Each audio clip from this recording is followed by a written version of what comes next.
Welcome back to the channel. In this video, I have Jordan Peterson and Russell Brand dialoguing over the question, is God real?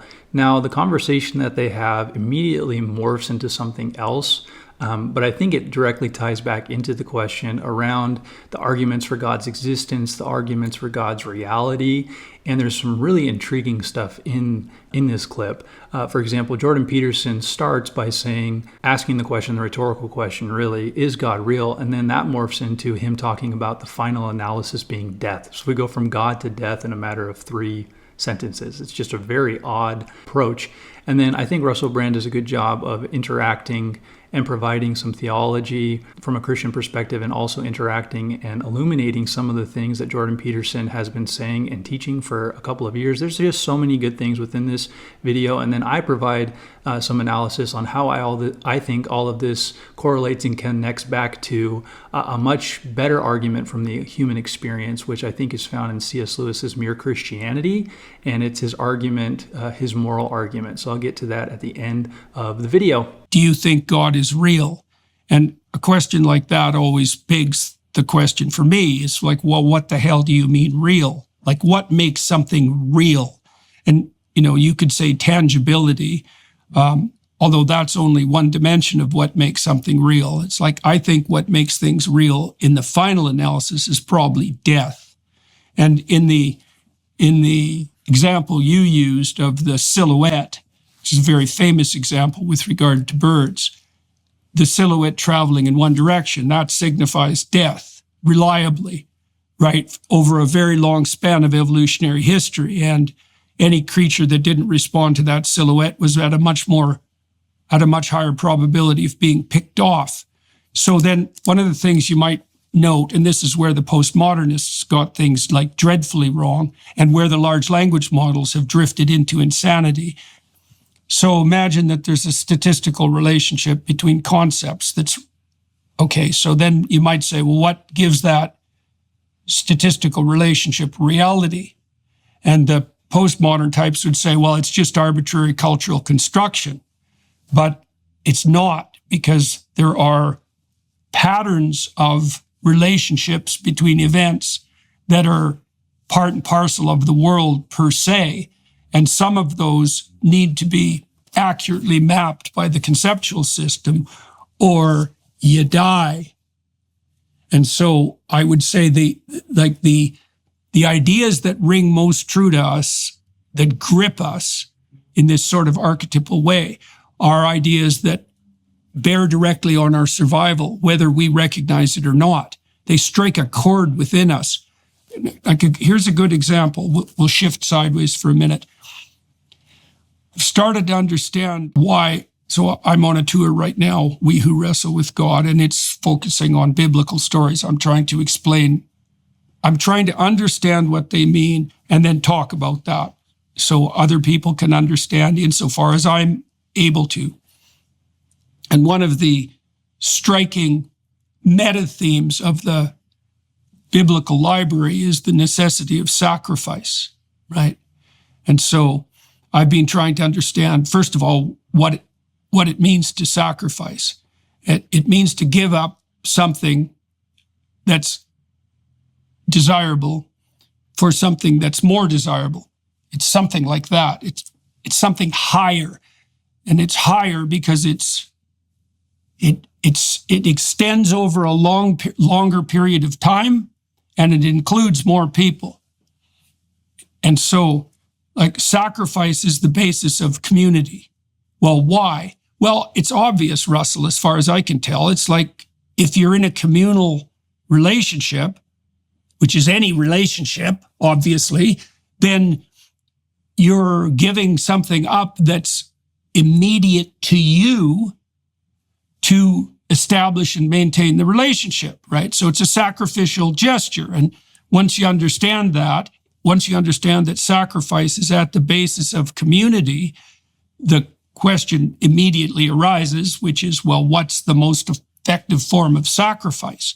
And this biblical story, Old and New Testament together, is actually an examination of sacrifice per se. It's an attempt to spiral down to the core of what constitutes well, you might say the sacrifice that's maximally effective, maximally acceptable to God. But it's something like what sacrifice is by necessity at the core of community. I also don't think there's any difference between that and cortical maturation, by the way. I think they're identical concepts, because as you mature from, hedonistic, power-mad 2-year-old, what happens is that you integrate modes of attention and action that facilitate your longer-term survival, but also your inclusion within more and more complex webs of social community. That's all sacrificial. Good God. Now, there's a lot of Jordan Peterson 101. There's a lot of hits running simultaneously here, JP, because we've already touched on the idea of chaos and the necessary inevitable emergence of patterns within chaos. And it seems that you are positing to a degree that this chaos is analogous to perhaps the collective unconscious and some of the patterns that are emerging in AI models, even with the biases evident within them, are an indicator of how these patterns emerge within a container. And I suppose to say a container is to indicate that we're acknowledging an absolute.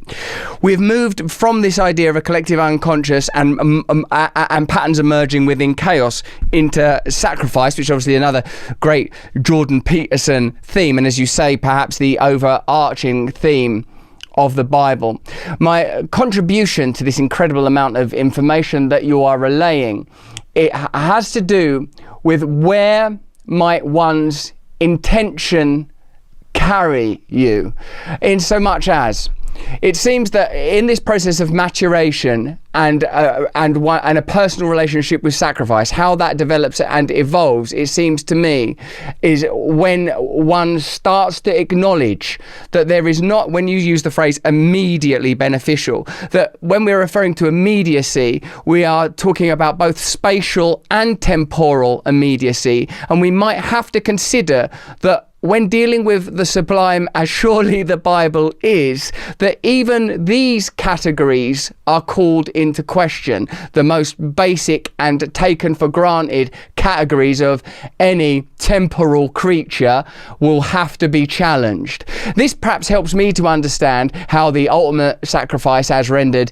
in the New Testament, and most I suppose would regard as the defining Christian image, the image of sacrifice, can tackle the complex idea of the pact that is made by the sacrifice of the man God.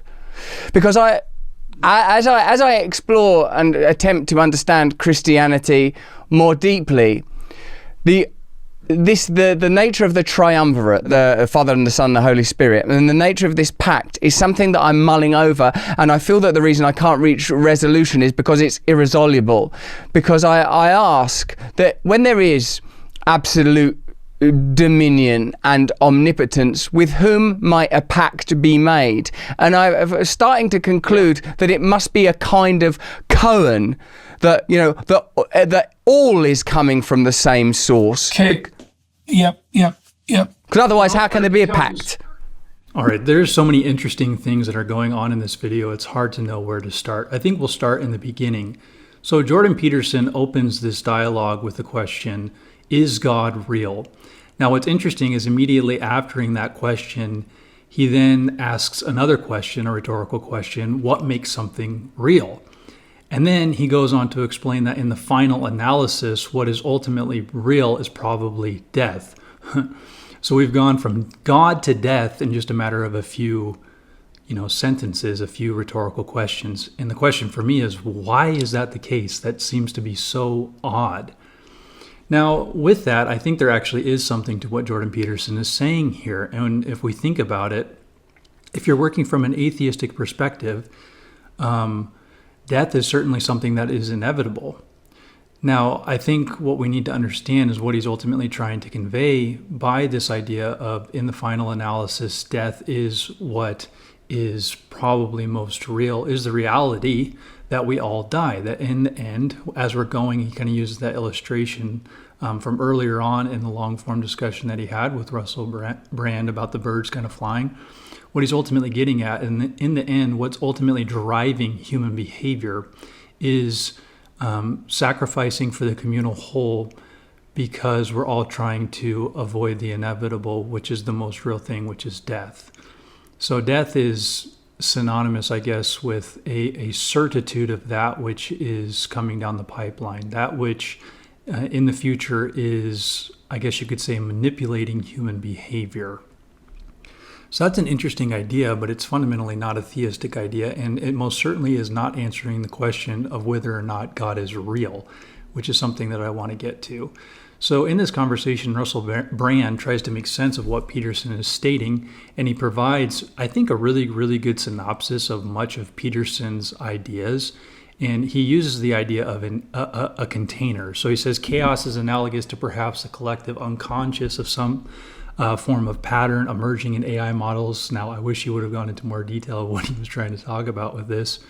And he says, even though these AI models have biases within them, they are an indicator of how these patterns emerge within a container.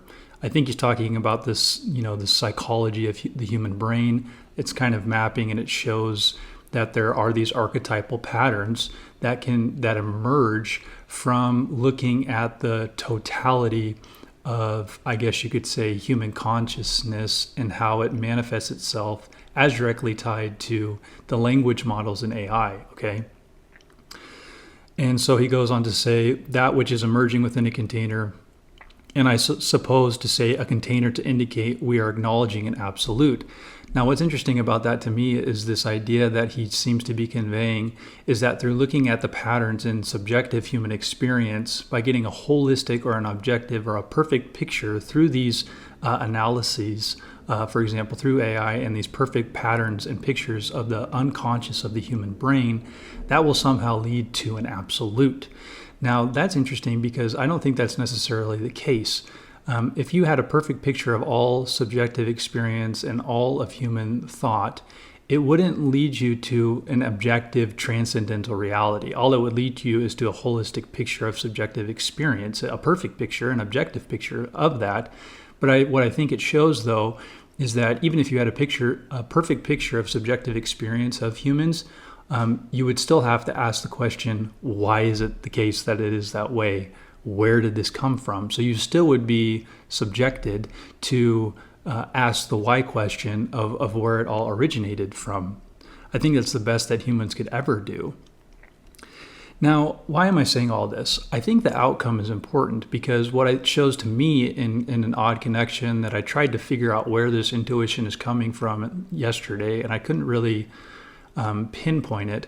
But I wanted to talk about the fact that I think what this shows is that in modernity, especially in these waves of these new celebrities, these new thinkers that are coming into light and into the popular mind, there is a real sense, especially with Jordan Peterson, of trying to explain the tangibility of God, trying to explain the realness, I guess, or have the discussion around God, not from the historic arguments for the existence of God, but rather from human experience.